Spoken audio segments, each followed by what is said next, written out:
ଆଜ୍ଞା ପରିଚୟ ଆଜ୍ଞା। ବିହାରୀ ବନ୍ଧୁ କଲେଇ ଆବାହକ କୃଷିଜୀବୀ ସମ୍ମିଳନୀ। ଆଜ୍ଞା ଆଜି ଯେଉଁ ସଂଗଠନଟି କରାଗଲା ତ ଚାଷୀମାନଙ୍କ ପାଇଁ ଯେଉଁ ସୁବିଧା ଦିଆଯିବ, ପାଣିର ଯେଉଁ ଅବହେଳା ହେଉଛି, ଚାଷୀମାନଙ୍କ ଧାନ ନଷ୍ଟ ହେଉଛି, ବିଭିନ୍ନ ଚାଷ ନଷ୍ଟ ହେଉଛି, ତ କ'ଣ କ'ଣ ସବୁ କାର୍ଯ୍ୟକ୍ରମ କରାଯିବ ଆଗକୁ ନିଷ୍ପତ୍ତି ନିଆଗଲା? ଆମର ବିଶେଷ କରି ଯେଉଁ ବ୍ରହ୍ମଗିରି ପୁରୀ ସଦର କୃଷ୍ଣପ୍ରସାଦକୁ ଲାଗି ରହିଛି 14ଟା ଖଲାସ କେନାଲ, ସେଇ 14ଟା ଖଲାସ କେନାଲର କେନାଲ କଂକ୍ରିଟିକରଣ ଲାଇନିଂ ହେବ। ଯାହାଫଳରେ କି କେନାଲ ଲାଇନିଂ ହେବା ଫଳରେ ମୌଜାକୁ ସଠିକ୍ ଭାବରେ କଂକ୍ରିଟାଇଜେସନ୍ ଜରିଆରେ ପାଣି ନିଷ୍କାସିତ ହୋଇପାରିବ ମୌଜାରୁ, ଏବଂ ଦରକାର ପଡ଼ିଲେ ତିନୋଟି ସମୟରେ ଶେଷ ମୁଣ୍ଡରେ ଯେଉଁ ଆନିକଟ ହେବ ପୁଣି ଜଳସେଚନ ବି ହୋଇପାରିବ। ତେଣୁ ଚାଷୀଙ୍କର ଆୟ ଦ୍ୱିଗୁଣିତ ହେବ।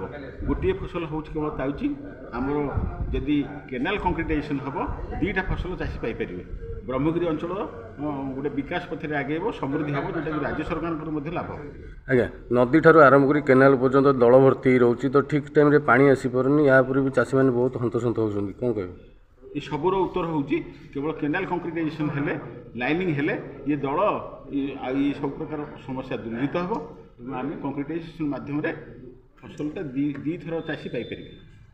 ଆଗକୁ କ'ଣ କ'ଣ ଚିନ୍ତାଧାରା ଅଛି? ଯଦି ସରକାର ନ କରନ୍ତି ତ ଆପଣ କିଭଳି ବିକଳ୍ପ? ଆଗାମୀ ଦିନରେ ଗୋଟେ ବଡ଼ ଧରଣର ବିକ୍ଷୋଭ ହେବ। ଆମେ ହୁଏତ ସେଇଟା ନିଷ୍ପତ୍ତି କରୁନୁ କେଉଁଠି ହେବ, ବ୍ଲକ ହେଡ଼କ୍ୱାର୍ଟର ହେଉ କି ସଦର ମହକୁମାରେ ହେଉ, ପୁରୀ ସଦର ଜିଲ୍ଲାପାଳଙ୍କ ଅଫିସ୍ ପାଖରେ ଗୋଟେ ବିକ୍ଷୋଭ କରାଯିବ। ସବୁ ଚାଷୀମାନେ ଏକାଠି ହୋଇକି ସରକାରଙ୍କୁ ଜଣାଇବେ, ରାଜ୍ୟ ସରକାରଙ୍କୁ ସେଥିପାଇଁ ଗୋଟେ ମେମୋରାଣ୍ଡମ୍ ଦିଆଯିବ। ଆଜ୍ଞା ଧନ୍ୟବାଦ।